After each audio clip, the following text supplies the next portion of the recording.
मंडळाचं नेतृत्व असते पीठ टाकून या वास्तूचं लोकार्पण सोहळा होतोय। मंगेश भाऊ कुडाळकर, कुर्ल्याचा आवाज आहे, कुर्ल्याचे आमदार आणि नक्कीच प्रकाश गायकवाड, सतीश बेळकर साहेब निवासासाठी तुमचं नाव लक्षात राहील अशी ही वास्तू आहे। ते शोध त्यांनी पूर्ण केला, त्याच्याबद्दल ओम साई जनसेवा चारी मंडळाच्या वतीने आम्ही त्यांचं हार्दिक हार्दिक स्वागत करतो। धन्यवाद। जय हिंद, जय महाराष्ट्र। आपण काय करू शकतो का? बाजूला यशवंतनगर क्रमांक 1 आहे, तिथे ऑलरेडी एसआरएचं काम चालू आहे। तिथलच्या बिल्डरनी साहेब एक अत्यंत घाणेरडा प्रकार केलेला आहे। घाटकोपरची जी एकता नगर सोसायटी आहे, तिथलचे 250 ते 300 झोपडीदार, त्यांना त्याचा पूर्णपणे प्लॅन झालेला आहे की त्यांना इकडे शिफ्ट करायचं। तर मी काय बोलतो, आणि बाल विकास क्रीडा मंडळ आज या ठिकाणी बाल विकास क्रीडा मंडळाची वास्तू त्याचं नूतनीकरण या ठिकाणी झालेलं आहे आणि सोबत सुंदर असं बुद्ध विहार सुद्धा या ठिकाणी त्याची निर्मिती झालेली आहे।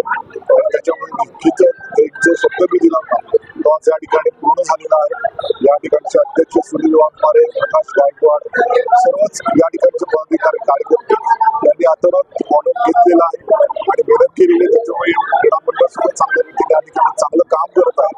आमचे जुने मित्र सगळे सतीश बेळकर आहे, गणेश गुप्ता आहे, ते प्रकाश शेळके, आमचे ताराचंद पाले आहेत, त्या सर्वांनी जे काही काम या ठिकाणी केलेलं आहे तर निश्चितच त्याच्यामुळे आज या ठिकाणी चांगली वास्तू आज या ठिकाणी उभी राहिलेली आहे आणि या वास्तूचा फायदा अधिकाधिक गरीब लोकांना घेता यावा यासाठी विविध समारंभ जे काही असतील ते माफक दरामध्ये या मंडळाकडनं घेतले जाणार आहे आणि काही ठिकाणी जे गरीब अत्यंत गरीब असतील त्यांच्याकडनं घेतले जाणार नाही। अशा प्रकारचं काम मंडळ या ठिकाणी करत आहे आणि या मंडळानं मला ही वास्तू लोकांना करता आली कसंही आनंद।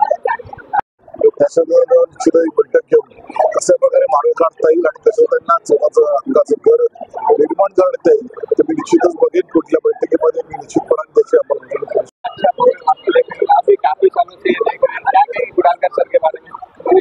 कुडालकर सर के बारे में देखिए कहना ये है, वो लोगों को पता है कि आमदार आज गए, 10 साल से आमदार है, लोगों को पता है। हम तो साहब को उपविभाग प्रमुख थे शिवसेना में, तब से जानते हैं, बचपन से जानते हैं। हमारा बैनर के काम से लेके आज तक का पूरा संबंध है हमारा। आज हमारे रिलेशन आज भी हमको पता है उनके काम करने की टेक्निक क्या है, काम करने की पद्धत क्या है। पहले जो 5 वर्ष की टर्म थी उस वक्त उनको काम करने में ज्यादा खुला हाथ मिला नहीं। जब मुख्यमंत्री साहब जो भी नाम नहीं लेना चाहूंगा, उन्होंने खुल के नहीं दिया था कि आप बिंदास काम करो अभी। लेकिन आज के जो हमारे मुख्यमंत्री है एकनाथ शिंदे साहब, उन्होंने बोला है अपना अपना एरिया संभालो, अपने एरिया में इतना काम करो कि लोग जो है तीसरी टर्म आपको बिना आप उनके घर पे वोट मांगने जाए तीसरी टर्म आपको दे दे।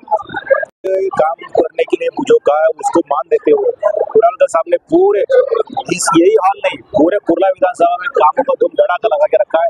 एक जगह ऐसी नहीं जहाँ इनका बैनर नहीं, जहाँ इनका पोस्टर नहीं, जहाँ इनका काम नहीं करता है उसको ही चुन के दो।